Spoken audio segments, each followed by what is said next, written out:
சிம்ம ராசி, சிம்ம லக்னம். நீங்க வாழ்க்கையை எப்படி பார்க்குறீங்க, வாழ்க்கையில என்ன எதிர்பார்க்குறீங்க அப்படிங்கிறது எல்லாமே புதுசா மாறும். நீங்க வாழ்க்கையை எப்படி பார்க்குறீங்க, வாழ்க்கையில என்ன எதிர்பார்க்குறீங்க அப்படிங்கிறது எல்லாத்துலேயுமே மாற்றம் வரும். ஆனா அந்த மாற்றம் நீங்க எதிர்பார்த்த மாற்றமா இருக்காது. கேது சிம்ம வீட்டில் தான் இருக்க போறாரு. கேதுவோடது என்னன்னு பார்த்தீங்கன்னா, உங்களுக்கு பிடிச்ச ஏதாவது ஒரு விஷயத்த நீங்க விட்டு கொடுக்குற மாதிரியான சூழ்நிலையை ஏற்படுத்துவாரு. இந்த காலகட்டத்தில் இமோஷ்னலாக நீங்க யார் கூடயும் கனெக்ட் ஆகவே மாட்டீங்க. நீங்க தனியா இருக்கிற மாதிரி உணர்வீங்க. உங்க குடும்பத்தில் இருக்கவங்களே உங்களை ரொம்ப வித்தியாசமா பார்க்குற சூழ்நிலை வரலாம். நீங்களும் அவங்கள அப்படி பார்ப்பீங்க.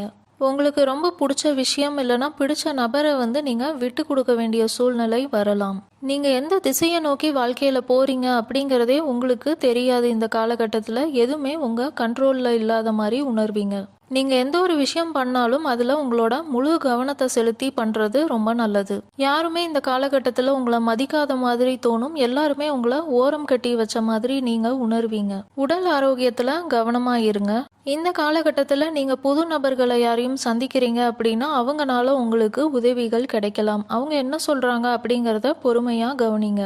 நீங்கள் இப்போ திருமணம் பண்ணணும் அப்படின்னு வரன் பார்த்துட்டு இருக்கீங்க அப்படின்னா அவங்க வேற மொழி, வேற மதம் இந்த மாதிரி சார்ந்து இருக்கலாம். வேற கலாச்சாரம் உடைய நபர்களாக இருக்கலாம். இதெல்லாம் உங்களுக்கு முதல்ல பார்க்குறப்போ உங்களால் ஏற்றுக்கொள்ள முடியாது. ஆனால் நீங்கள் அவங்கக்கிட்ட இருந்து கற்றுக்கிறீங்க அப்படின்னா உங்கள் வாழ்க்கை நல்லாவே இருக்கும். நீங்கள் ஏற்கனவே யாரையும் விரும்புகிறீங்க, இல்லைனா திருமண பந்தத்தில் இருக்கீங்க, ஆனால் உங்களுக்குள்ள பிரச்சனைகள் இருக்குது அப்படின்னா அந்த பிரச்சனையை எப்படி சரி பண்ணலாம் அப்படின்னு புதுசாக ஒரு வழியை தேர்ந்தெடுத்து 2 பேரும் அதை நோக்கி போவீங்க.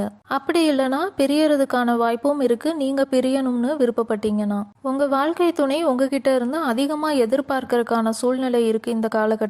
அதுக்காக நீங்க அவங்கள வெறுத்தர வேண்டாம்.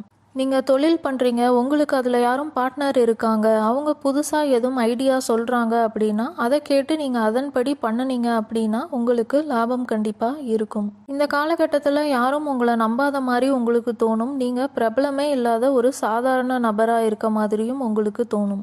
இந்த காலகட்டத்தில் உங்களை யாரும் மதிக்கலை, நீங்கள் சொல்கிறத யாரும் கேட்கல அப்படின்னு நீங்கள் நினைக்காம உங்களை சுற்றி நம்பிக்கையானவங்க இருக்காங்க அப்படின்னா அவங்க என்ன சொல்கிறாங்களோ அதை கேட்டு நீங்கள் அதன்படி நடக்கிறீங்க அப்படின்னா உங்களுக்கு அது நல்லது. புதுசாக வேலை தேடுறீங்க, இல்லை புது வேலைக்கு மாறணும் அப்படின்னு எல்லாம் நினைக்கிறீங்க அப்படின்னா அதில் கண்டிப்பாக வெற்றி கிடைக்கும்.